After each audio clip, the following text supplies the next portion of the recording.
webinar Easy Talks from Engleasy. And I am a community manager from Engleasy. And like every week, we have a webinar to talk about different things when it comes to remote work, to educational services. We try our best to give advice and tips as much as we can. And recently, we have been talking about our business courses and our instructors training and everything related to our company. And it's very important to address how we treat our students and how we try to give them the best service that we can offer.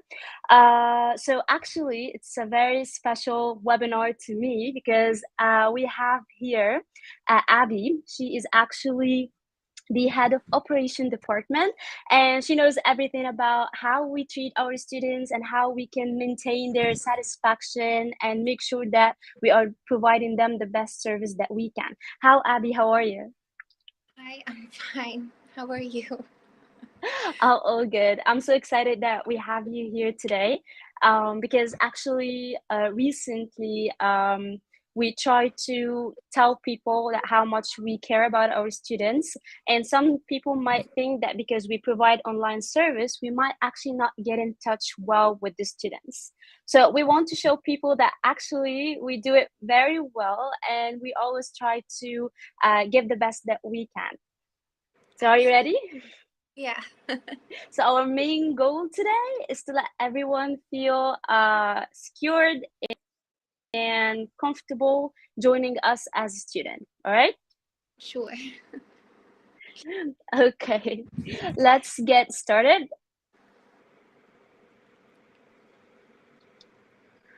All right, so mainly I will be talking to you guys about the student journey, just simple steps and what happens when a student enroll to our or subscribe to our service. And later after this, Abby will be talking about how we deal with the students and how we communicate with them to ensure their satisfaction. So actually, the process of the student when he joins or when she joins with us is very simple. The first thing that we offer, and it's actually free of charge, we do an English assessment, and we try to make a very simple interview or a very simple test with the student to know their current level. And according to their current level, we will be able to place that student in the right level to receive the best or to customize their plan the best way. After this, we start to give orientation to our students. We teach them, we let them know about our platforms, about our classes, and how to get their materials and everything so they can be in line with us. Later after this, we give them the schedule that can be suitable with them and also suitable with our instructors. And then the student can start their classes, and later after this we do monthly progress checks.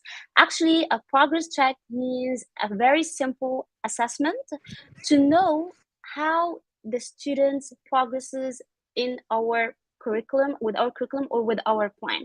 Say for example, if we see a person or a student who got very improved in many things, we tell that person that they are ready to go to the next level and so on. If they are A1, maybe they will be ready to go to A2 to B1 and so on. And if the student needs more help or needs to improve other aspects, we consult them and we actually give them advice or try to give them extra activities to help them out. So basically, it's a very easy process. And now, actually, Abby will be telling us about our communication channels and how we communicate with the students. Go ahead. Yeah, so actually, the main way that a lot of the students communicate with us is through WhatsApp. Because this Yeah. is usually WhatsApp I'm calling. But usually, if they have any issues like forgetting a password, they need a schedule change, or even if they can't attend a session or something like this, it's usually through WhatsApp. Um, And we Yeah. usually have people working from about 2 p.m. to 10 p.m. So we reply within those operating hours, 6 days a week. We Mhm. only don't reply on Fridays. Um, but yeah, usually like WhatsApp and through calling are the biggest ones. But when we do get a request like through the mobile application, or we get like comments on social media, it does always like Mhm. come back to the operations department, and we start to either contact them back or investigate the issue, and then we contact them back, um, to take care of them. Yes. Actually, the mobile application makes it very easy for the students to access all the materials and the online classes and everything. But like Abby said, phone calls and WhatsApp specifically is easier for the students to get in touch with you, right? Yeah, and that's also how like we initiate a lot of the communication as well. Like if we have a Mm-hmm. delayed class because of like the power outages these days, sometimes there might be a delayed or canceled class.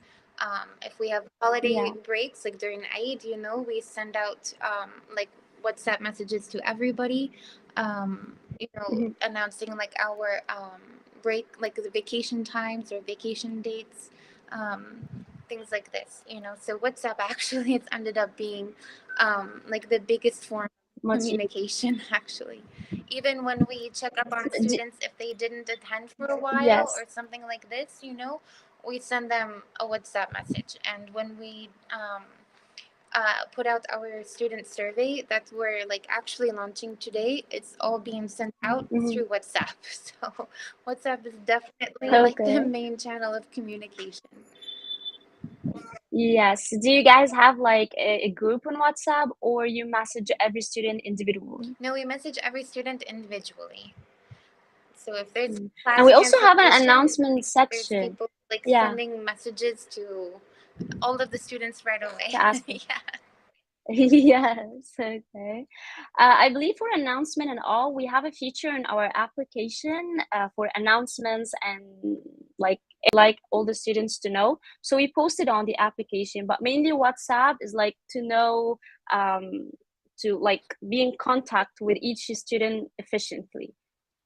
Yeah, just to kind of, remind them that we're here and to kind of Hmm. open channels of communication more. Because Yeah, sometimes, I don't know, maybe sometimes customers have an issue, but they don't feel comfortable coming forward, or they're not entirely sure exactly. how to contact us. But when they get like frequent messages, we hope that it's kind of helping them to feel more comfortable to reply and let us know if they do need any help, uh, to reach out to us, and we're going to help them. Yes. All right.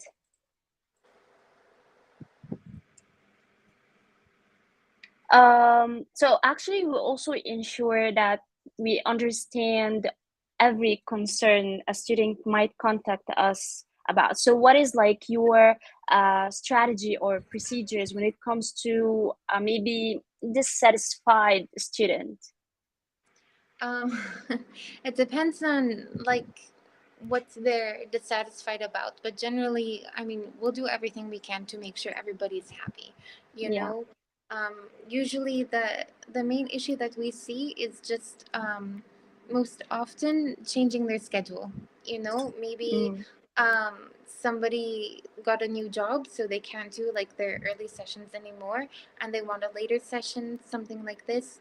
Or we've had it where maybe somebody's getting married or somebody's been sick and they can't attend, and they need to like pause their account. So these are like the main things that we're contacted about, and we'll work with them to either like change their schedule if they need it changed, or um, if they need to pause their account, we can pause it for them under certain conditions, and then we'll contact them back after a certain period of time to get them to, like, to remind them to come back to classes again. Okay. So, what about the scheduling process? Like, how can you find in common schedule that suits the students and the instructor at the same time? Well, right now we sometimes it can actually be like a little bit tricky, Mm, because unfortunately, you know, we do have like limited instructors. So I feel that sometimes there's like a misconception that we have, you know, for every one of our time slots, we have like all levels having a session at all times, like 6 days per week, you know, which is not really possible for us to do. So we try to take, mhm, you know, provide groups that on average seem to fit like most of the people for like that level, you know. And when we get, sometimes we'll get a request that like a lot of, like for example, like B2 students want to have like an okay. early conversation group. Okay, we will make like a waiting list, and when we get enough people to create the group, then we're gonna make that group, you know. So we do try to work with the students as much as possible to create timings that are gonna work for them, you know. So Yes. we do our best with that. Mhm. And also the sessions that we provide, they are recorded. So, and they Yeah. can last for 10 days on the application. So even if a student misses a session or something, they can see the recording. If they have any questions, they can text the instructor and ask the questions that they have. So we have plan B for missing sessions or for a Yeah. schedule that doesn't suit someone. We've actually like we've contacted some students that haven't, because we take attendance in each session. So we've Yes. contacted a lot of students before actually and let them know that like, okay, is everything okay, because we haven't seen you in a session for a really long time. Hmm. And more often than not, they'll reply and say like they're totally fine, but they're just busy, so they just only attend like recorded sessions. You know, they don't Hmm. actually do the live ones. So there's a lot of students that, maybe they are just really busy, and like we have like parents taking sessions, and you know, people who are like very busy professionally, and maybe if they don't have a suitable time, they definitely don't have Hmm. issues, you know, attending the sessions on their own time, just only through the recordings. Okay, that's really cool. A reminder, guys, if you have any questions or any comments, you can comment in the comment section below. And even if you're watching the recorded video, you can still get in touch and text us or DM us, and we will get back to your question as soon as we can.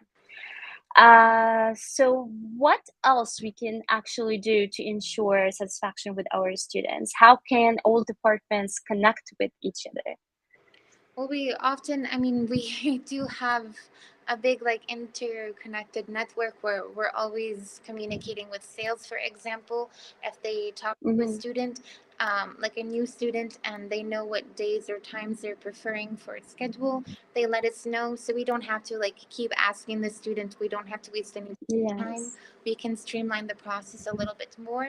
Um, and then we definitely do, communicate with like the training department and the instructors on if we, get like compliments or complaints. You know, we share it like interdepartmentally together. So Mm-hmm. if we see like a trend for issues, for example, we work together to fix it. um, you know, we have like the weekly meetings, interdepartment weekly meetings, to just kind of synchronize and work on any issues together. Because communication, especially because everybody's working remotely, um, is super Yes, important. true. If we don't communicate, you know, a lot of bad things can happen.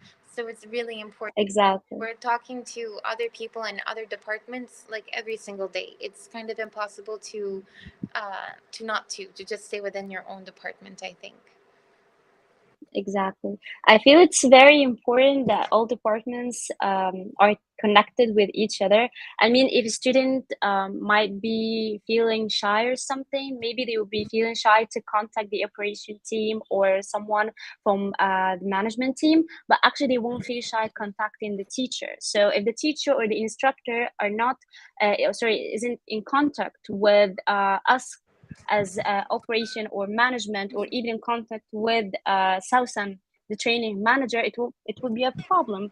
They can deliver to us the issues that the students is facing, and we can like help that student to solve his issue and everything. So it's very important that all of us are connected with each other. Yeah, I mean, that happens a lot. If a student is confused about the app or they're having any kind of issues or any kind of questions, I do get messages from instructors a lot saying, okay, I have like Yes. my Monday at 6:30 session. There's somebody named like Ahmed in there, and he's having a hard time understanding how to use the app, or he doesn't like Mm, his timing. So then I will look at his account, or somebody else in operations will look at his account, and we're gonna see what we can do to solve it, and then we contact him, to reach mm-hmm. out and make sure that they're okay. Or sometimes there's a student that maybe they'll just kind of make it clear that possibly they're not happy, or they're not like they're having a hard time with the instructor. Um, Yes. and the instructor's not very clear on the problem, and they'll just let me know, like, okay, there's somebody in this group, they're just not happy. I don't know what's wrong, but they're just not happy. And so Yeah. then I'll have somebody call that person and to fully understand like what is their issue, what's going on, and they'll get back to me Yes. so we can fix it, whatever the issue might be. This is very cool, actually. Um, okay. I believe that connecting between departments and the empathy and the understanding that we provide to our students can actually build great relationships. This is why we have long-term students with us. I believe that we have many students who already learned everything or took or everything that they need. The people who came for us just for IELTS, or the people who wanted to get a job interview, they got their goals already, but they are still with us. People who reached C1 or B2 and they are already very fluent, they're still with us because they like our vibe and our sessions, and they know very well that practicing English should always be there, not just for a specific period of time. Exactly. The practicing English, especially for like people who are learning it as a second language, that never goes away. So that's why we do have like a group of very dedicated higher level students that still Mm-hmm. do enroll in, like you said, they have like the grammar down, or they have the listening down, but they Yes. still do need to be able to find people their same level to speak with and practice with. So we do have like a core group of students that are really proficient in the language. Now we've seen them come a long way over the last couple Yes. years. Um, Mm-hmm. and they're still taking like conversation courses with us, so they can just have like a supervised, helpful, like English practice basically. Yeah. You mentioned something really cool about forming friendship as well in the sessions. They have people maybe close to their age group and their English level already. And anyways, the instructor always provides a very interesting topic in her session in order to, let them learn something through the topic itself. So people actually form a lot of friends when they join our classes. Yeah, definitely. I've seen that happen a couple times, where there are, if they keep attending together for a while, and they kind of keep bumping into each other, and like the different groups they're in and everything, that, yeah, they do Yes. kind of start to form a connection, and they enjoy like taking groups together and taking sessions together, you know. So it is Yes. definitely a place, like since we've started, it's been a place to make connections and form relationships with each other. So how do we know this? Like, how do we know that they are happy and satisfied and they are actually enjoying learning with us? Really, like they don't really ever seem to have a problem talking about it. You Yeah. know, um, if we have to, for example, like contact them and let them know, like maybe an instructor is sick, we have to cancel a session, and we message them and let them know and ask them, like, do you need anything else? And they'll let us know, like, no, they're really happy, everything's fine. They hope the instructor gets better soon. Or they'll even say it in sessions. They'll maybe Yes. comment on social media. They'll send it in emails. They really have no problem or no difficulty letting us know that they're happy. And I think they also do this, in progress checks, things like this. Anytime that we're really communicating with them, if they're happy, they're definitely very vocal about it. Don't we like use certain tools in order to make sure that they are satisfied? and Well, like I said, we enjoying? launched the survey today, you know, to check up on like Mm, customer satisfaction and make sure everything is okay. And we have been starting an initiative for the active students just to send them like a weekly or bi-weekly, like every other week message, yes, just to like check up on them and make sure like, okay, are you happy? Is everything fine? If you need anything, just let us know, you know. And then yes, we do get responses because we send it out through WhatsApp. So we do get responses letting us know, like, no, everything is fine. And, you know, so we yeah, do get, um, you know, like frequent feedback when we check up on them to make sure that everything yes. is okay. And those surveys, they can be anonymous, so they can actually feel free to add comments about anything they would like us to improve or something that they would like to add or just like remove. So it's Exactly. really cool. Yeah, but they do have the option for like the most recent survey. They do have the Mhm. option to add their email address that is with their Engleasy Okay. account. Because if they do that, then I'm going to go and add like an extra session to their subscription, like a Yes. small extension. So just to let them know that even if it's negative feedback, you know, no matter what It's feedback, it's okay. Yeah. useful and we do appreciate it. So we're rewarding the help that they're giving us for taking the time to send us their feedback. Yes. So, actually, thank you so, Abby, for joining me today. I feel like this webinar, we should have done it like a while ago, to show everyone how much we care and how much we ensure that our students are satisfied and happy with us. So, thank you so much for joining No me problem. today. Thank you for having me. It's my pleasure. So, guys, this is the end of our webinar. If you have anything, if you have any comment, or you would like to know more about our services, you can always contact us, text us, visit our website, anything that you would like to do. Thank you so much for joining our webinar today again, Abby, and I will see you again. All right. Thank you. Bye. Bye bye.